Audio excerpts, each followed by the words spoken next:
हमारे बीच जनहित पार्टी के राष्ट्रीय अध्यक्ष माननीय अभेद्य जैन हमारे बीच में हैं। उनके साथ पार्टी के राष्ट्रीय महासचिव मनीष जी काले।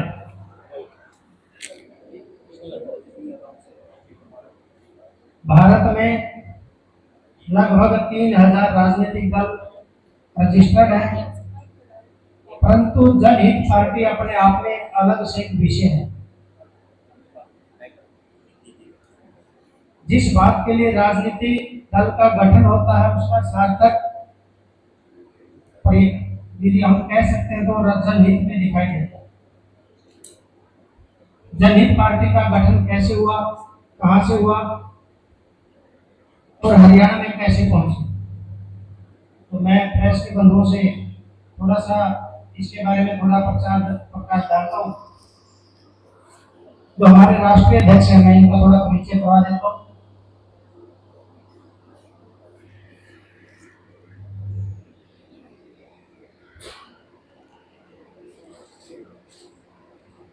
अभी राष्ट्रीय अध्यक्ष जी का हुक्का देकर हरियाणा में पहुंचने पर स्वागत कर रहे डॉक्टर एच.एम. भारद्वाज जी।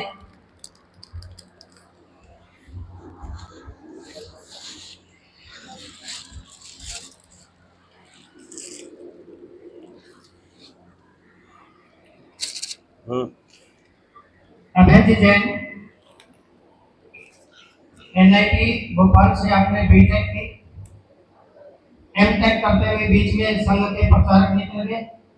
आप लगभग 22 वर्ष तक संघ के प्रचारक रहे।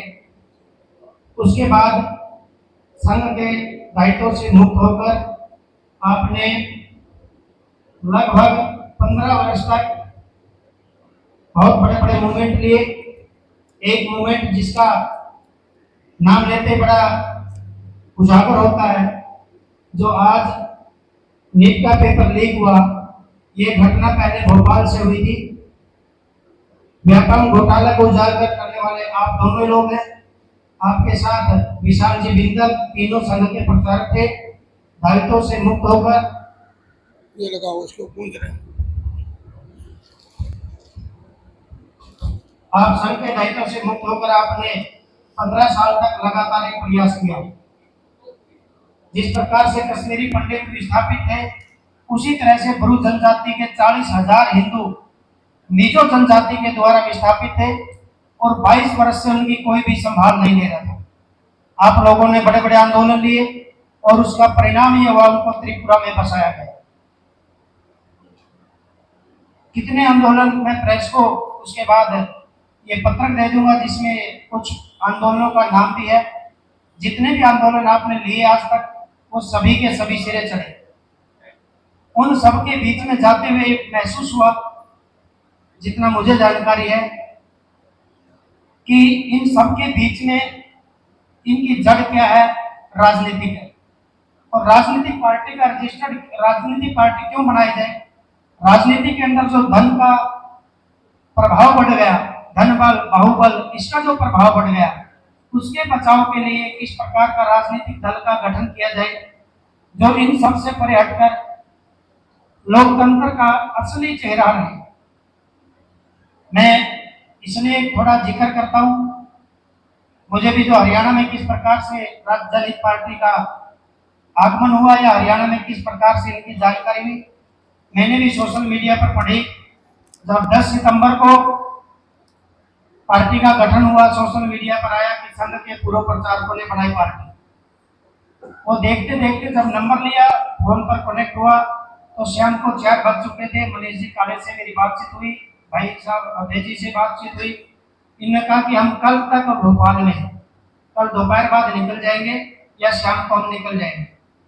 तो मैंने ट्रेन का टाइम का पता किया कि ट्रेन किस टाइम है, तो मुझे लगा कि मैं शाम में 5 बजे से पहले तक पहुंच नहीं पाऊंगा। रात को मैं टोहाना से चला, बाई एयर में वहां पर पहुंचा। तो मैंने भी बड़ी जिज्ञासा थी मेरे अंदर। उसके बाद से लगातार मैं इनके साथ आंदोलनों में जुड़ा रहा हूँ। मध्य प्रदेश में चाहे नशे का आंदोलन हो, पूर्व कृषि मंत्री नरेंद्र तोमर के बेटे का जो वीडियो वायरल हुआ, तो मध्य प्रदेश में हमने एक आंदोलन लिया, भले ही हमने गवर्नर को ज्ञापन दिया, जगह जगह आंदोलन किए और इस प्रकार से फिर अभय जी जैन से बातचीत हुई।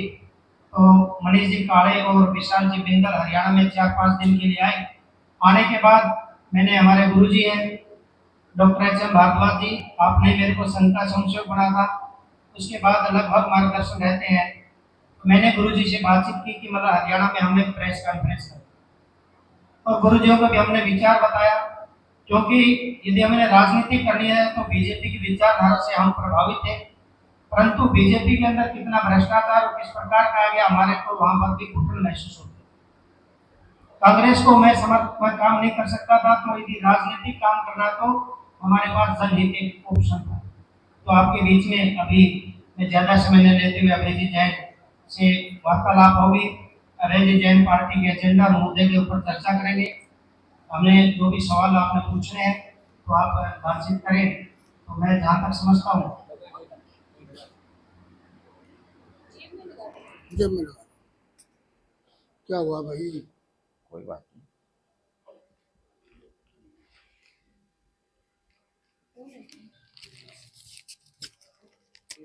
मनीष जी काले, आपका भी परिचय की दृष्टि से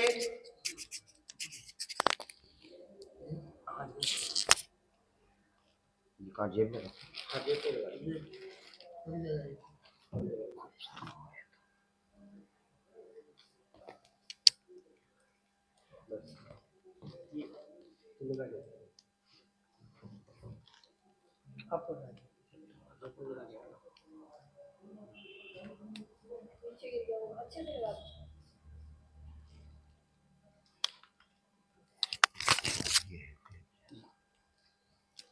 वाला कहाँ है को?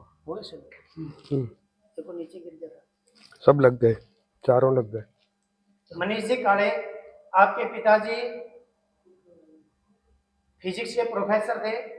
भाई साहब जब पीछे आए, हमने किसान आंदोलन में खनौरी बॉर्डर पर मैं गया था, वहां पर जब आपने बोला तो उसका मुझे ज्यादा परिचय जानकारी नहीं थी इस बात की। आपके पिताजी फिजिक्स के प्रोफेसर, माताजी इंग्लिश की लेक्चरर और आप भी बीटेक इंदौर से मूलतः। आपने भी संघ से प्रेरणा लेकर आप भी संघ के प्रचारक रहे। 16 साल तक आप संघ के प्रचारक रहे, विभाग प्रचारक तक आपने जिम्मेवारी ली। उसके बाद आप स्वतंत्र होकर जो एक काम किया, तो आप भी आंदोलन में आप संघ के 3 प्रचारक थे। पूर्व प्रचारक के नाम से जो आता मनीष जी काले, विशाल जी बिंदल और भाई साहब अभय जी। तो एक बहुत बड़े आंदोलन रहे, आज तक का इतिहास है। जो भी आंदोलन आप लोगों ने उठाया उस आंदोलन में सफलता मिली। ऐसा कोई भी आंदोलन नहीं रहा जिसमें सफलता ना मिली, और आंदोलन कोई साधारण नहीं रहे। अभी एक वीडियो भाई साहब वायरल हुई, रेलवे के अंदर आपने पता है कि एसी डब्बों की मात्रा बढ़ती जा रही है, जनरल डब्बे खत्म हो गए और सरकार ने जनरल डब्बे बनाने की फैक्ट्री बंद कर दी थी, नए जनरल डब्बे बनाए गए। आप लोगों ने वीडियो वायरल की और आपने एक छोटा सा अभियान लिया। उसके बाद सरकार ने अनाउंस किया कि हम जनरल डब्बे भी बनाएंगे। जब जनरल डब्बे ही नहीं बनाएंगे तो जनरल डब्बों की संख्या कहाँ बढ़ेगी? तो आप उस विषय पर बातचीत करेंगे। तो आपसे मेरी प्रार्थना है माननीय अभय जी जैन से, तो आप इस विषय में पहले मनीष जी इस विषय में।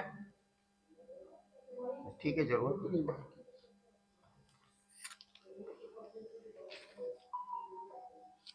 कौन सा चाहिए? सुंगन वाला।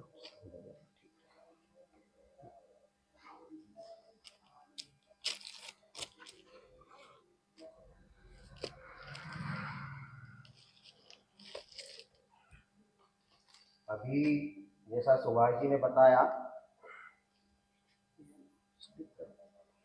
और सुभाष जी ने जैसा आप सब लोगों को बताया, श्री प्रोफेसर डॉक्टर हर्ष मोहन जी भारद्वाज, ये हमारे बहुत पुराने संघ के कार्यकर्ता रहे हैं। इसलिए 24 घंटे पहले परिचय होने के बाद भी ऐसा लग नहीं रहा है कि पुराना परिचय नहीं है, क्योंकि एक सोच के साथ हम लोग काम करते रहे। तो मैं हमारे अध्यक्ष जी से आग्रह करूंगा कि हर्ष मोहन जी को पार्टी के साथ जोड़ने की औपचारिकता पूरी करें।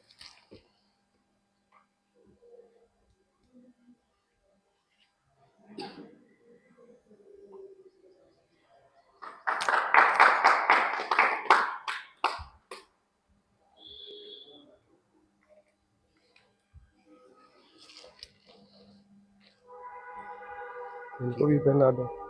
हाँ जी। पहना।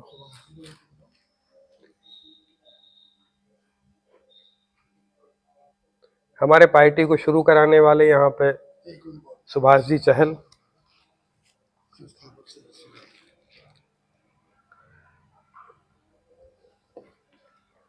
संत कुमार जी हैं, पशुपालन विभाग से रिटायर हुए हैं और बिश्नोई परिवार से हैं, किसान हैं वो, अच्छे किसान। रखो रखो ये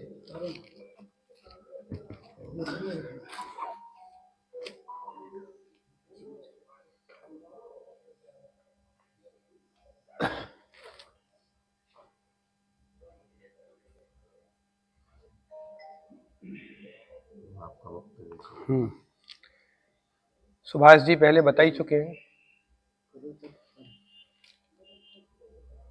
जी सर।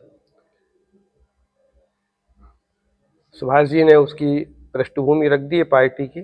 आंदोलन चलाते चलाते हमको अनुभव हुआ कि सरकार से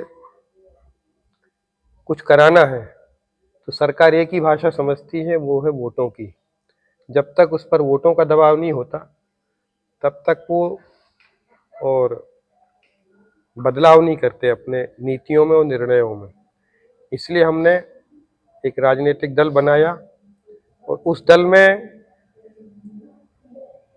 राष्ट्रवादी विचारधारा के साथ में हमारा मुख्य आग्रह है कि राजनीति का जो कल्चर है, जो पैसे पर पूरा केंद्रित होने के कारण और शासन में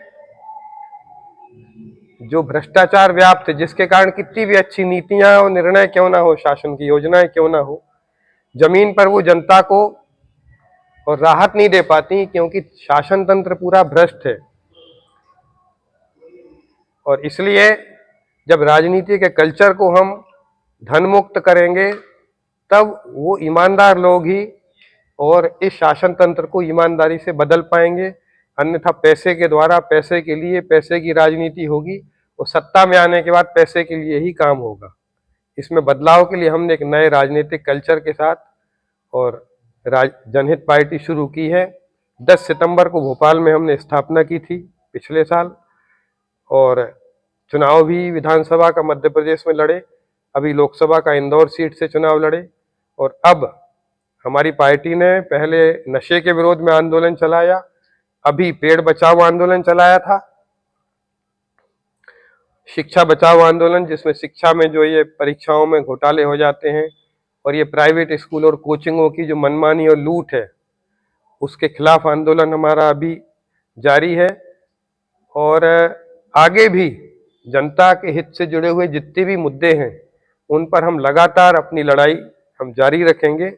और आज खुशी की बात है जनहित पार्टी के लिए कि मध्य प्रदेश के बाहर इसकी पहली जो इकाई है वो हरियाणा राज्य में शुरू हो रही है। और हमारे एक बड़े पुराने और सामाजिक क्षेत्र में जिन्होंने एक अच्छी साफ सुथरी ईमानदार और बेदाग सरकारी नौकरी भी की और सामाजिक क्षेत्र में अपने विद्यार्थी जीवन से और विद्यार्थी परिषद से लेकर के आज तक लगातार जनता के लिए वो खड़े रहे, ऐसे श्री हर्ष मोहन जी ने पार्टी का दायित्व यहाँ पर आगे बढ़ाने का स्वीकार किया है।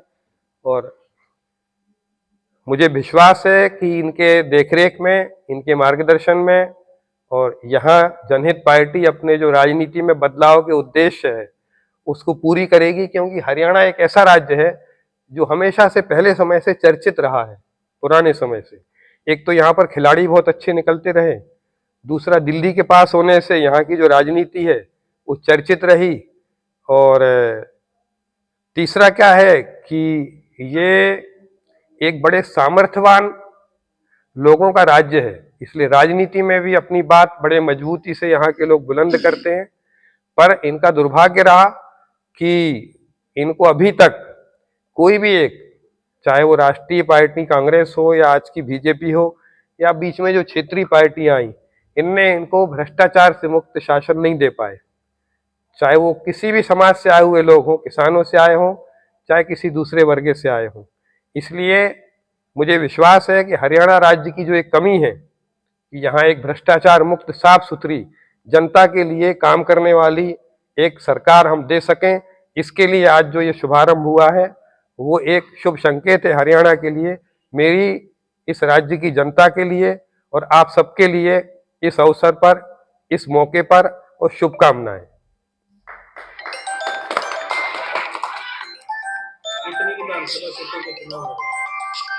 अब अभी प्रयास शुरू करेंगे, ये निर्णय यहाँ के लोग अभी ये अपने साथियों के साथ विचार करेंगे और फिर उसके बारे में निर्णय हो जाएगा।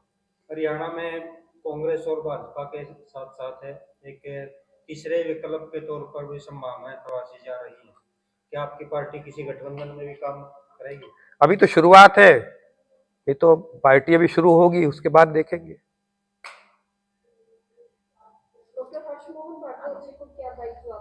पार्टी के प्रदेश अध्यक्ष रहेंगे।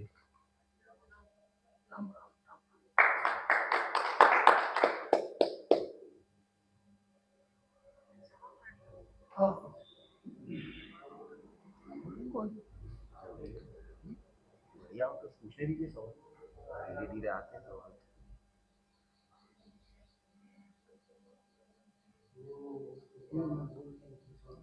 नहीं बाकी हमारी पार्टी की जो मुद्दे हैं सामने हमने लिखे हुए हैं, युवाओं को काम, आज हम बताएंगे तब आपको, ऐसा कुछ भी नहीं, हरियाणा में भी वही है। यहाँ के बच्चे परेशान होकर अब विदेशों की तरफ भी रुख करना पड़ रहा है। जिस राज्य में बाहर से लोग आकर काम करते थे, वहां के बच्चों को अब बाहर जाना पड़ रहा है। किसानों को दाम, किसानों की लंबे समय से जो समस्या है, स्वामीनाथन आयोग के अनुसार उनको दाम मिले। और तीसरा, महिलाओं को सम्मान। हम देखते हैं कि शराब का जो बढ़ता चलन है, और सरकार जिसका काम है नागरिकों के जीवन को संभालना, वो खुद ही शराब की बिक्री से पैसे कमाने के चक्कर में देशी पर अंग्रेजी, अंग्रेजी पर देशी, इसकी भी छूट दे देती है। और उसके कारण महिलाओं का जो सम्मान है घर के अंदर भी और सड़क पर भी, वो सुरक्षित नहीं हो पाता है। हमारी पार्टी का मुख्य एजेंडा इसमें ये भी है कि और नशा मुक्त समाज होना चाहिए, ये हमने तीसरा लिया है। फिर भ्रष्टाचार, इसके बिना हम कोई भी, कितने भी अच्छे नारे हों, कितने भी अच्छी निर्णय हों, नीतियां हम ले आए, बदलाव नहीं कर सकते। इसलिए भ्रष्टाचार समाप्त करेंगे ही हम। और आखिरी बात है कि नशे पर लगाम, नशे पर लगाम लगाए बिना हम पूरे समाज के, मतलब किसी भी रूप में, सामाजिक या राजनीतिक किसी भी स्तर को, हम शैक्षणिक स्तर को उठा नहीं सकते। इसलिए हमने इन बुनियादी चीजों को बदल ला करके मुख्य एजेंडे में रखा है हमने पार्टी के, और मुझे विश्वास है कि जनता इसको समझ करके और हमारे साथ जुड़ेगी। एक पार्टी की मैं अगर बात करूं तो दिल्ली के अंदर आप लोग को सभी को पता भी है कि आम आदमी पार्टी जो है एक बड़ी पार्टी के रूप में उभरी, और जितनी तेजी से उभरी उतनी ही तेजी से जो है अभी आप देख रहे हैं जो दिल्ली के मुख्यमंत्री अरविंद केजरीवाल वो जेल में हैं, बहुत सारी चीजें उस पार्टी के साथ हुई। तो क्या लग रहा है आपको, नई पार्टियां जो है बड़ी तेजी से विकसित होती है, लेकिन बाद में उनका जो बाद में आपको देखने को मिलता है वो कुछ ऐसे कि उसके रिजल्ट हमारे सामने आते हैं? आपकी बात एकदम सही है, आपकी चिंता भी सही है, ये चिंता पूरे देश की है। पर आप एक बात देखिए कि जिन लोगों ने वो आम आदमी पार्टी बनाई थी, उनका सामाजिक और राजनीतिक बैकग्राउंड कितना लंबा और किस प्रकार का था। अचानक से एक धूमकेतु की तरह वो लोग उभरे। उस समय देश में एक परिस्थिति थी भ्रष्टाचार को लेके, और अन्ना जैसे एक तपस्वी उसको लेकर के उनने पहल की, तो एकदम माहौल बना। उस माहौल में से जन्मी एक पार्टी थी वो। तो उसके साथ कुछ समस्याएं जो जल्दबाजी में जन्म होते हैं, तो वो समस्याएं उसके साथ स्वाभाविक हैं, उसकी कोई गारंटी कोई ले नहीं सकता। पर हमारी पार्टी के बारे में जहां तक सवाल है, उसमें मुझे बताने की जरूरत नहीं है कि चाहे वो डॉक्टर हर्ष मोहन हो, चाहे मनीष जी हो, चाहे सुभाष जी हो, चाहे हमारे जितने भी साथी हों, अचानक कोई राजनीति में नहीं उभरे हैं। सबका अपना बचपन से लेकर अब तक का एक साफ सुथरा और चमकदार सबका पूरा जीवन रहा है, जो जनता के अलावा जिनने अपनी जिंदगी में कुछ भी नहीं किया। इसलिए ये हमारी पार्टी की तुलना दूसरी वैसी पार्टियों से नहीं हो सकती। जनहित पार्टी की अगर मैं बात करूं तो अभी विधानसभा चुनाव जैसे बहुत नजदीक है, तो किस तरह से आपकी तैयारी है, किस तरह से आप जो है जाने वाले हैं फील्ड में, किस तरह का काम करने वाले हैं? देखिए साहब, हमारे मुद्दे एकदम साफ सुथरे हैं। हम इन मुद्दों को लेकर जनता में अपना प्रचार अभियान चलाएंगे, यात्राएं निकालेंगे हम, जिसमें हम लोगों से बदलाव के लिए बताएंगे कि नई राजनीतिक और तौर तरीकों की जरूरत है ये हमारी पार्टी के। और हरियाणा एक इस मामले में बड़ा राजनीतिक रूप से जागरूक और जिसमें जनता के अंदर से नेता देने की बड़ी क्षमता है। स्वभाव से यहाँ के लोगों में वो क्षमता होती है हर फील्ड में। इसलिए मुझे भरोसा है कि एक हमारी पार्टी ऐसे नए लोगों को जो साफ सुथरी राजनीति चाहते हैं उनके लिए एक अच्छे प्लेटफॉर्म के रूप में आएगी और वो लोग आकर के यहाँ पर बदलाव के लिए काम करेंगे। जनहित पार्टी का क्या भविष्य देख रहे हैं आप हरियाणा के? जी, जनहित पार्टी का भविष्य क्या देख रहे हैं आप हरियाणा के? भविष्य तो हरियाणा को उज्जवल है। हमारी पार्टी आ गई है, इसलिए आप विश्वास रखिए हरियाणा का भविष्य उज्जवल है। और जनहित पार्टी का क्या भविष्य देख रहे हैं? देखिए साहब, देश के भविष्य के साथ जुड़ा हुआ है। राजनीति सुधर जाएगी तो जनहित पार्टी का भविष्य। हमारी पार्टी को बढ़ाने के लिए नहीं बनी है। हमारी पार्टी राजनीतिक क्षेत्र में और शासन व्यवस्था में बदलाव के लिए बनी है। इसलिए ये सब चीजें साथ साथ चलती हैं। हम जनता के बीच में अच्छे काम करेंगे तो पार्टी बढ़ेगी। इसलिए हमने कभी ये नहीं सोचा कि पार्टी बढ़ाना है। हमें तो जनता के बीच में काम करना है, वो हम करते रहेंगे। तो जैसे हमारी भोपाल की आवाज सुभाष जी ने सुनी और हमको यहाँ तक ये ले आए, ऐसे ही देश में हर जगह हमारी आवाज जाएगी और लोग हमको वहां लेके जाएंगे। हरियाणा के अंदर विधानसभा चुनाव के अंदर प्रत्याशी जनहित पार्टी के उतारने का जो फैसला है वो आपकी आला हाईकमान करेगी या प्रदेश अध्यक्ष? प्रदेश इकाई करेगी। ये अपनी टीम बनाएंगे, भारद्वाज जी और सुभाष जी मिलकर के, और फिर वो सब मिलकर के, और क्योंकि यहाँ के परिवेश के बारे में, लोगों के बारे में, यहाँ की जनता के स्वभाव के बारे में सब ये जानते हैं। हमारा काम तो केवल पार्टी का जो मूल सोच है, रीति नीति है, हमारे अपने जो पार्टी के राजनीतिक कल्चर के जो मुख्य आग्रह हैं, वो हमारा काम है, उसका इनको ध्यान दिलाना। बाकी उसके दायरे में जो इनको लगेगा वो यही करेंगे। डॉक्टर साहब किस तरह से काम करने वाले हैं? ये अभी तो मेरी प्रार्थना है डॉक्टर एच.एम. भारद्वाज जी से, क्योंकि भले ही हमारा 24 घंटे पहले, मेरा परिचय पहले था, पार्टी से परिचय 24 घंटे पहले हुआ, तो ऐसा जैसे मनीष जी ने बताया तो वो एक अच्छा प्रभाव रहा। और ना तो हमने बताने की जरूरत आपस में, जैसे भाई साहब ने बोले, आगे जी ने, कि हम तो उसी कल्चर से निकले हुए थे। और डॉक्टर साहब ने तो क्या था कि छात्र जीवन में एक लेटर मिल गया था,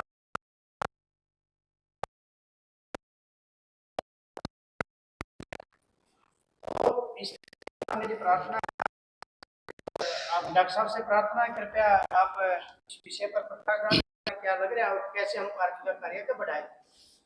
भारत माता की। सबसे पहले तो मैं हमारे इस हरियाणा में और हमारे इस मूल स्थान पर हमारे दो महानुभाव राष्ट्रीय स्तर के जो आए हैं, मैं उनका अभिनंदन करता हूं, स्वागत करता हूं। जिस विचारधारा से ये लोग जुड़े हुए थे, जिस लगाव के कारण यहां पर आए, जिन संस्कारों के बल पर इन्होंने हमारे ऊपर विश्वास प्रकट किया, मैं आप लोगों को विश्वास दिलाता हूं, जो आपने हमारे में विश्वास व्यक्त किया है उस लक्ष्य को पूरा करने में हम कोई कोर कसर नहीं छोड़ेंगे। जहां तक आपकी निष्ठाओं का सवाल है, हम कोई नए लोग नहीं, हम देखे भाए लोग, परखे हुए लोग हैं। समय की कसौटी के ऊपर हम खरे उतरे हैं, ऐसा मैं गर्व से कह सकता हूं। काम किया है, काम करेंगे। काम हम और दलों में भी कर सकते थे। कांग्रेस में हमारी विचारधारा नहीं मिलती, कांग्रेस को हम अच्छी पार्टी नहीं समझते जन्म से। हाँ, कांग्रेस में कुछ लोग अच्छे हो सकते हैं, बढ़िया लोग कांग्रेस में भी हैं, अच्छे नेता हैं, व्यक्तिगत रूप से हमारे उनसे व्यक्तिगत सामाजिक संबंध भी अच्छे रहते हैं, कोई दिक्कत नहीं है। पार्टी के तौर पर भाजपा बहुत अच्छी पार्टी थी, हमारी मूल पार्टी थी। भाजपा ने नारा दिया था कांग्रेस मुक्त भारत, परंतु आज वो खुद पार्टी कांग्रेस युक्त पार्टी भाजपा बन चुकी है। जिस विचारधारा के लिए हम चले थे, तो कांग्रेस और भाजपा में आज कोई अंतर नहीं रह गया है। मैं तो कहता हूं कांग्रेस से ज्यादा बड़ी कांग्रेस आज भाजपा है। जिन मुद्दों के बल पर भाजपा सत्ता में आई थी, वो मुद्दे आज तक भी यूं के यूं ही खड़े हैं। तीसरी बार के चुनाव प्रचार में भी हमने मोदी जी के भाषण सुने, वही परिवारवाद, वही भ्रष्टाचार के मुद्दे अब तक भी 10 साल से भाजपा सत्ता में है, और वो मुद्दे यूं के यूं हैं। वो कहते हैं कि हमने बड़ी सफलता प्राप्त की, हमने बड़े कार्य किए हैं, तो आज भी राशन भरे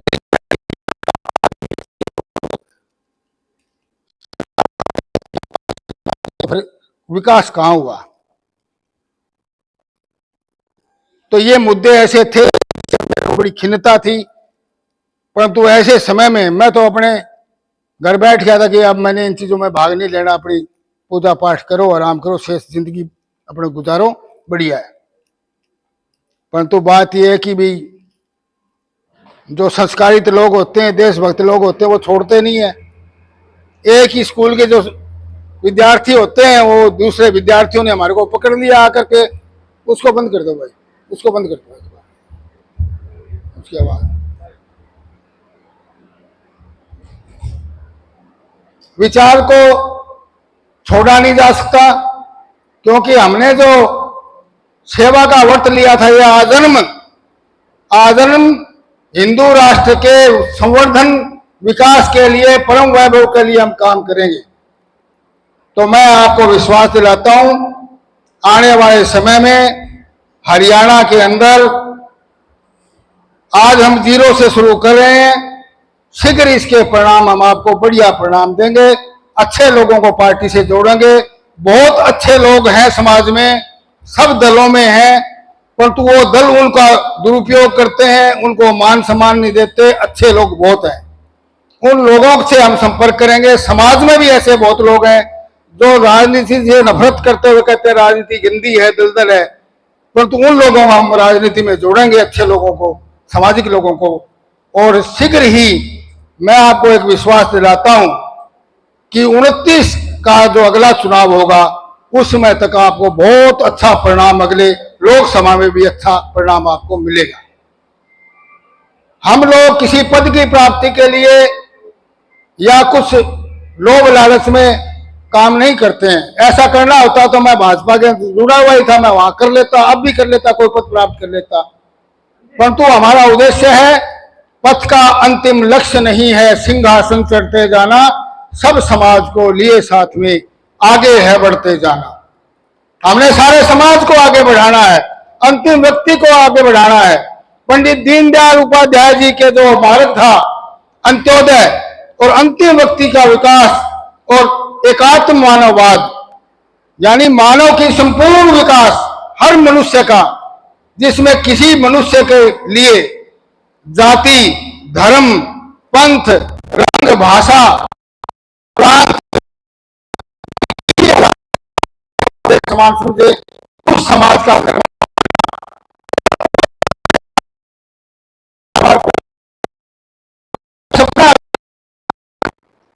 मैं आपको जैन साहब विश्वास दिलाता हूं, अखंड भारत का निर्माण भी जनहित पार्टी ही करेगी। ये मैं आपको विश्वास दिलाता हूं, ऐसा समय आएगा, अखंड भारत भी निर्माण होगा और ये अपना भारत राष्ट्र परम वैभव पर भी पहुंचेगा और विश्व गुरु भी दोबारा बनेगा। आपके इस प्लेटफॉर्म के द्वारा ही बनेगा। हम कोई अपनी कोई कसर नहीं छोड़ेंगे। बहुत बहुत आप लोग यहाँ पर मीडिया के लोग जो आए हैं, आपका भी बहुत बहुत आभार है, धन्यवाद है। और मैं एक बात और बताता हूं, अभी चुनाव का विषय आया है, हम चुनाव लड़ेंगे।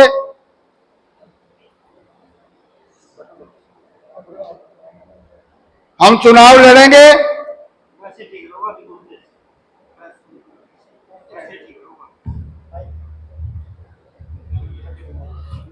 सीटों को चिन्हित करेंगे। अभी 90 की 90 सीटों की हमारी स्थिति नहीं है, आप सब जानते हो। चुनाव का समय ही 2 महीने मुश्किल से बचा है। जितनी भी सीटें होंगी ज्यादा से ज्यादा हम कोशिश ये करेंगे कि हमारे इस इलाके के साथ लगती हुई जो सीटें हैं, जहां तक हमारा विस्तार परिचय है और वहां तक हमें अच्छे कैंडिडेट मिलेंगे, वहां पर हम चुनाव लड़ेंगे, गंभीरता से चुनाव लड़ेंगे। और हमारा प्रयास, मेरा प्रयास ये है कि हम कम से कम 20-21 सीटों पर तो अवश्य चुनाव लड़ें और उन सीटों में से हमारी विजय भी होगी, ये मैं आपको विश्वास दिलाता हूं। हम सीट जीतेंगे पहली बार में, ऐसा मैं आपको विश्वास दिलाता हूं। और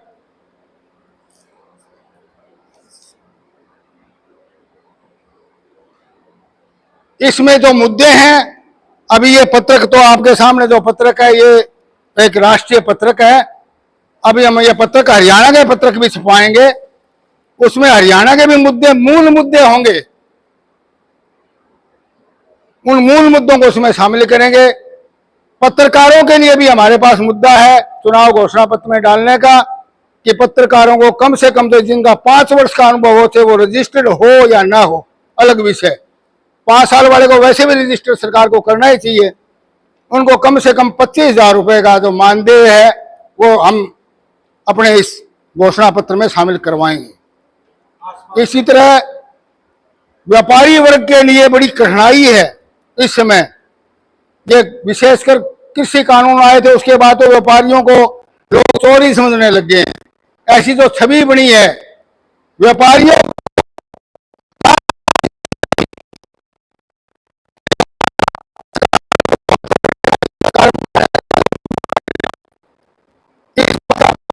एक विधायक भी सरकार को प्रभावित कर सकता है।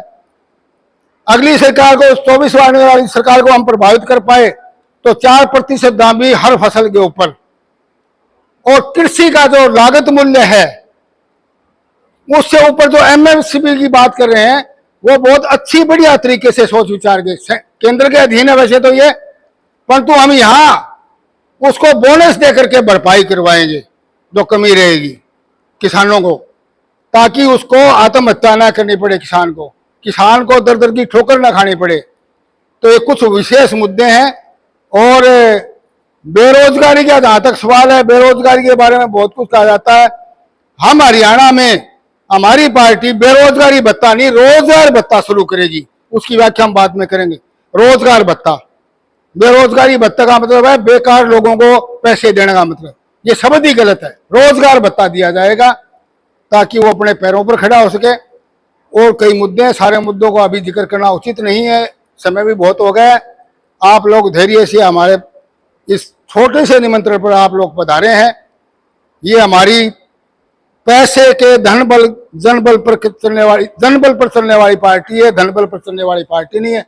आपके मीडिया के लोगों में से मेरी अपेक्षा ये रहेगी, भाई हमारे पास देन लेन में कुछ है नहीं, आपको मान सम्मान के सिवाय। आप जितने हमारी पार्टी खड़ी होती, समर्थ होती, इतना आप हमारा मदद कीजिए। बाद में हम आपके भी हितों का ख्याल करेंगे, जायज हितों का ख्याल करेंगे। आप हमें पूरा कोऑपरेट करेंगे तो मैं विश्वास दिलाता हूं इस 24 के चुनाव में भी हम सफलता प्राप्त करेंगे। आप चौथा जो स्तंभ है लोकतंत्र का, ये पत्रकारों का, आप लोगों का यदि सहयोग मिला तो हम अवश्य ही सफलता प्राप्त करेंगे। बहुत बहुत धन्यवाद। भारत माता की जय। कोई प्रश्न आप लोगों का हरियाणा से संबंधित, अब मेरे से संबंधित हो, आप पूछ सकते हैं।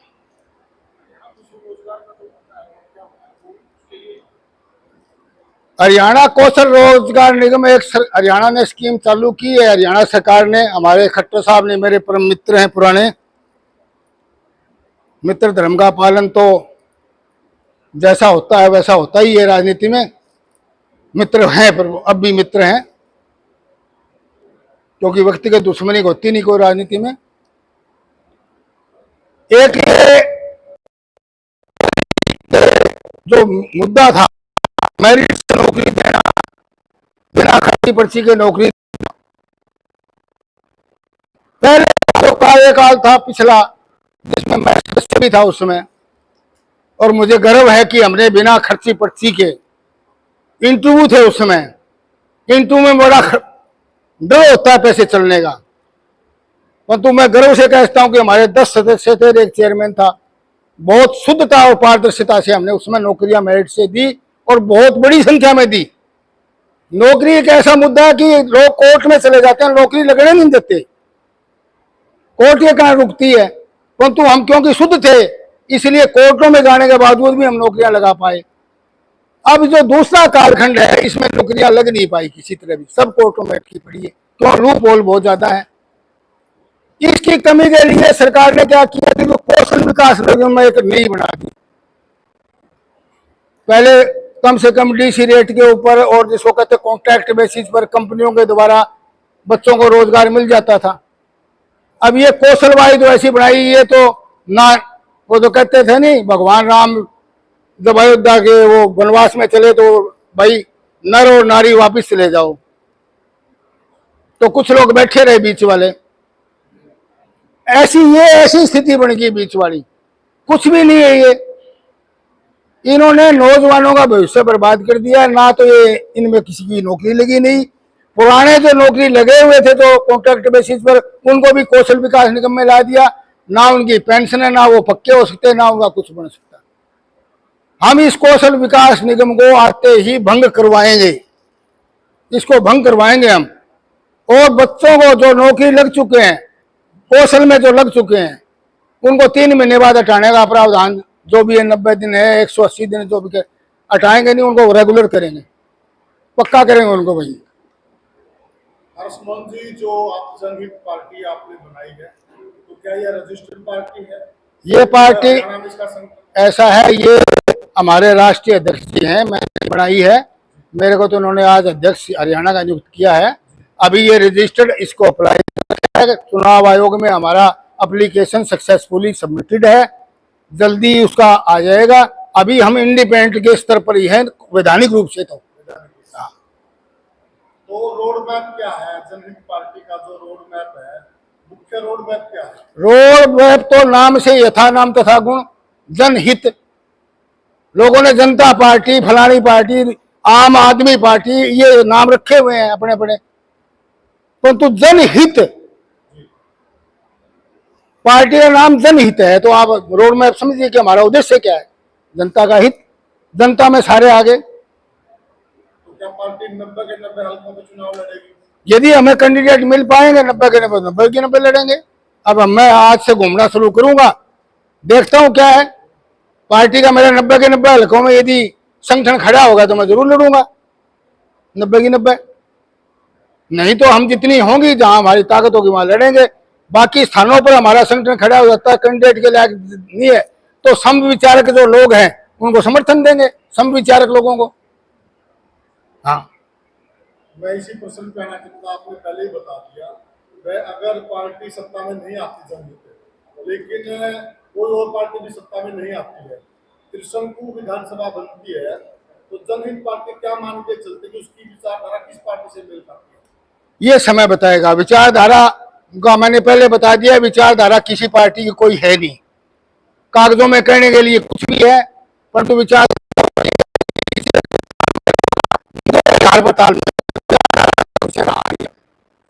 का विषय नहीं है, संसार में नहीं है कहीं।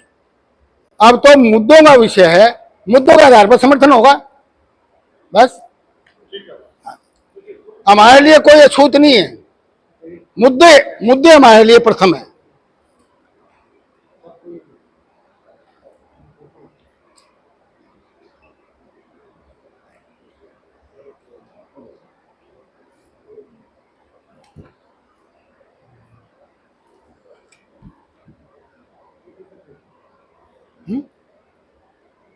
आप इधर आए, क्या कह रहे हैं? नहीं, उनको देने कह रहे हैं इनको, तो दोनों हाथ लगा देंगे, नहीं एक ही लगा देंगे ना बस।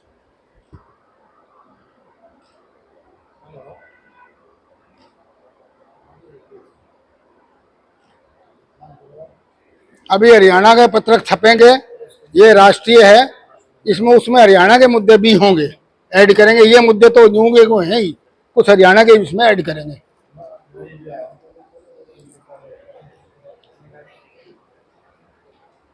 भाई सबको पानी पिलाओ और जलपान करवाओ सबको, पत्रकार